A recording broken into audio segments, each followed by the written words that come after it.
नमस्कार, स्वागत है आपका वी टाइम न्यूज पर और आपके साथ मैं हूं पहली चौहान। बढ़ते हैं खबरों की ओर। स्थानीय निवासियों ने शराब बेचने वाली महिला के खिलाफ विरोध प्रदर्शन किया। अहमदाबाद के वडज इलाके की राम कॉलोनी में देशी शराब बेचने वाली एक महिला के खिलाफ स्थानीय निवासियों ने याचिका दायर की है।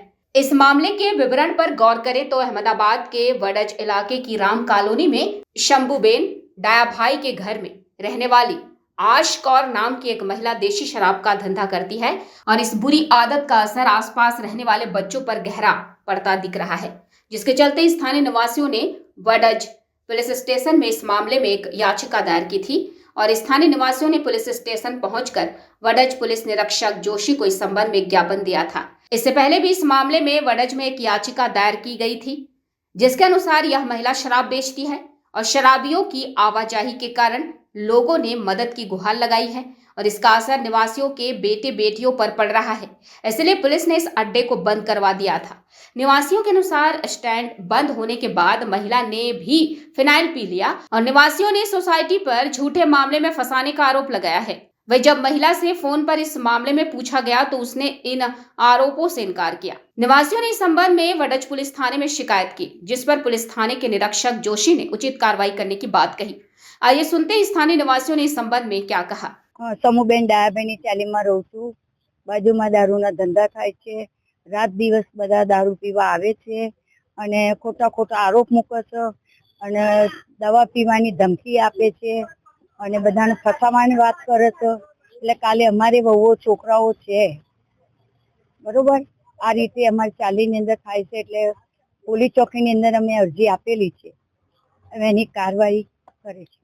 અને અમારે ત્યાં આશાપુર છે, દારૂનો ધંધો કરે છે, એનો દારૂનો ધંધો બંધ કરાયો છે એટલે બધા ઉપર આડાટેડા આરોપ મૂકે છે। મારા છોકરાઓ ઉપર બી આરોપ મૂકે છે કે ભાઈ મને આવું કરે છે, મને આવું કરે છે।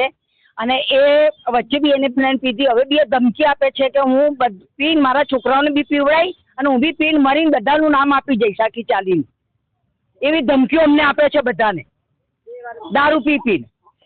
પોલીસ ચોકીમાં કાર્યવાહી કરી છે, અરજીઓ કરી છે અમે, શું એટલે અમારી સુનવાઈ થવી જોઈએ બધી બાજુ છે કે અહીં ના રહેવી જોઈએ, નહીં દારૂ ધંધો ના થાય અને ખોટા ખોટા છોકરાઓને ફસાવાના ધંધા આખી ચાલી કે ફસાઈશ, હું પીને મરી જઈશ, મારા છોકરાને બી પીવડાવી દઈશ, બારી કૂટીશ, બળી જઈશ, ફાંસી લઈ લઈશ અને મારા છોકરાઓને બી ને હું બી અને આ બધા છોકરાને ફસાઈશ નહીં જઈશ કેવું। અમારા ત્યાં મારા કાકી જે થતા હતા એ અત્યારે હવે કંઈ બી નથી, એ દારૂનો અને ખૂબ જ ધમકીઓ આલે છે, હું મરી જઈશ, હું બધાને ફસાઈ દઈશ, હું પણ ફિનાઇલ પી લઈશ। વચ્ચે એમણે ફિનાઇલ બી પીધું હતું અને 4-5 દિવસ સુધી સિવિલમાં દાખલ પણ રહ્યા હતા।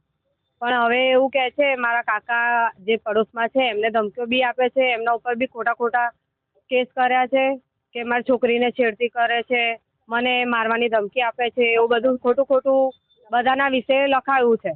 તો અમે અહીંયા આવ્યા છીએ કે ભાઈ હવે જેમ બને ના કરે અને અમને રહેવી બી ના જોઈએ, અહીંથી જ ભલે જાય ને જવું હોય ત્યાં જઈ શકે છે। અમને ફસાવા માંગે છે અને એવું અમારી માંગણી રાખે છે કે મને 1 કરોડ રૂપિયા આપી દો તો હું અહીંથી જતી રહું, નતર હું અહીંયા જ મરીને બધાને ફસાઈ દઉં। वी टाइम न्यूज के लिए सूरत से अंकित दुबे की रिपोर्ट।